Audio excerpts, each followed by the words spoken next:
ឈុតខារ៉ាអូខេនេះចាគឺអាចធ្វើតេស្តសលេងនៅទីតាំងហាងផ្ទាល់ទីតាំងហាងគឺនៅលើផ្លូវអណយទៅមកធនាគារជាតិសម្រាប់អតិជននៅតាមខេត្តចាអាចផ្ញើតាមក្រុមរំខានជួនអតិជនផ្ទាល់ចាស្តុកថ្មីនេះគឺចូលមកអត់ច្រើនទេអញ្ចឹងពេញអតិជនពេញចិត្តសូមរួមរត់ដាក់កំងសម្រាប់បាសម៉ូននេះគឺយើងពាក់ជាមួយនឹងខ្សែភ្លើង LED លោកភ្លើងចម្រុះពណ៌រូបរាងស្អាតគឺមានទំហំសាប់ពីទឹកដប់ដែលមានកម្លាំងបបាសពេញដល់ទៅ2000 វ៉ាត់ចឹងតម្លៃ$65នេះ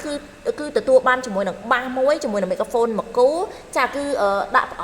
អប់កេសថ្មីជូនអតិជនចែកបាសនេះគឺយើងមកពាក់ជាមួយនឹងផ្ទាំងអំភ្លីនៅពីលើចែកដែលមានមុខងារ graphic ជំនួយទៅលើសលេងភ្លេងមួយសេតតែម្ដងហើយបាសនេះដែរគឺយើងនេះរូបរាងខាងក្រោយគឺមានជាមួយនឹងដៃអូសមានជាមួយនឹងកង់2ចែកងាយស្រួលយកច្រឡំណាសម្រាប់បាសនេះគឺមានកម្ពស់ត្រឹម6 តឹក 9ចាអញ្ចឹងឥឡូវយើងធ្វើទេមីក្រូ